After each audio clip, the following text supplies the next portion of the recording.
Above the Rest Outdoors, professional hunting advice. I want to talk to you about slate calls. I told you earlier, slate calls are one of my favorite calls to use. But slate calls can be confusing simply because there's so many different types, so many different styles, so many different tops, and then so many different strikers. So how do you pick through the menagerie of all that? Well, I'm going to try to help you out. I tend to use something like the Freak. Now the reason that I use the Freak is, as I mentioned earlier, we bow hunt for turkeys. So what this Freak allows me to do is, you'll see it has a strap on it. That strap is so that I can strap that to my leg. And now that call can be run one-handed, because once I strap that around like my leg, and if I can demonstrate that, I don't know if you'll be able to see it back there, but I strap it around my leg, and once it's strapped onto my leg, then I can actually keep the striker wedged in there, pull it out, nothing's on the ground. So that's kind of where I go when I'm using a slate call. But I did this on purpose. I left two of them in the package here. Little jackpot, and then I left just the regular jackpot. Now the reason I left these in there is because I want to show you on this type of style call, which is this is where a slate call gets its name. But a slate call that has slate on it, this one doesn't have to be worked up at all. I can pull it right out of the package. Striker's provided with it. And every slate call should come with some type of reconditioning pad or a piece of sandpaper in there to resurface the call. This one has a little, looks like a little Brillo pad. But anyhow, you just watch me pull this right out of there. Without even using the Brillo pad for the first time, you should be able to palm this call. And then again, you want to hold your striker just like it is a pencil. Okay? But then instead of holding it like this to write your name, you then take it and point it away from you so it's angled back toward you. I hold this. You always want to hold a slate call palmed in your hand so that there's clear. It's a cupping type action done so that there's nothing touching the bottom of the call. If you lay the call on the ground or on a surface like that and you try to do something with it, it doesn't sound right. It's not going to work. It has to have a sound chamber underneath. That's what all the holes are for. And then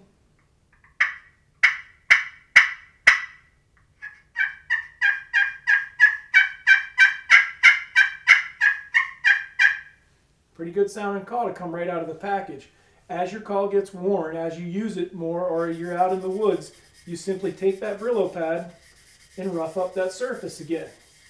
And the more rough the surface is, the better the call is going to sound.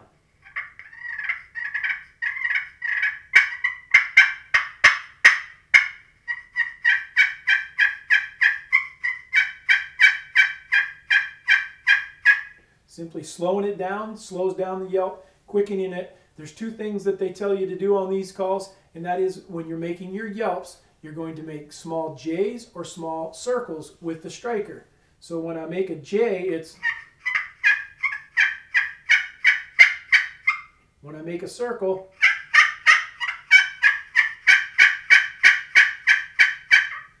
okay, and then when I want to make clucking sounds or cutting sounds, I simply drag the striker toward me. Now keep in mind, again, the sound is made on the strike toward you. No sound is made when you return the striker, so don't ever lift it or you get this. And that's not the sound we're after. We're looking for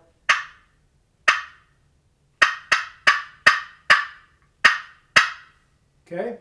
So those are the types of sounds we're looking for when it comes to slate calls. Now, there's several different types of lids, I guess I should say. This particular one here is crystal. You'll see it's kind of a clear looking. This one here is actually slate, just like the name is called. And then this is one that Primos developed called the Frictionite. So there's 3 of the 5 that we make. Another one here is just straight glass. It's just clear glass. So it comes with a piece of sandpaper to rough that up really good and get that really sounding how it should. Don't hesitate when you build your call. And what I mean by build it is when the call comes like this right here, you get to make the surface however you want. Take that sandpaper and don't do it as much on one part of the call as you do on the other. And then that will give you the ability to make more than one turkey sound on different parts of the call. You can actually end up, this one's a little small, but in a normal style call, you could probably build 3 or 4 turkeys on that one call by working it up real heavy in one area and not as much in another. And then the last top that we have there, and I don't have one sitting out here, is an Primos Slate. And what that is, it's kind of an aluminum looking top, very similar to this, but it makes the call waterproof. That's the big key to that one. So all of these, if they get wet, they're going to quit. The only one that would work in that situation would be an Primos Slate, and then you would want to have some type of acrylic striker. Anytime that you see a wooden striker for a slate call, that is telling you that that call is not waterproof, because there isn't any wooden ones that once they get wet that they'll keep working. Any type of acrylic striker is going to be your weatherproof striker. So, and the weatherproof strikers are a little touchy. You got to be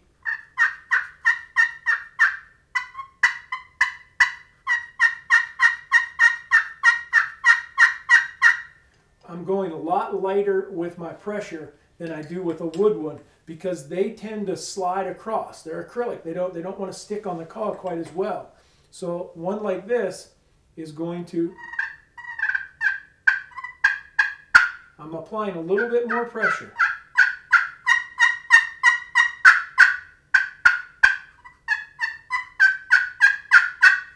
Okay, sounds very good. I really like a slate call. The greatest thing about a slate call is how quiet you can make it. The only other call that you can make as quiet, I believe, is a diaphragm call.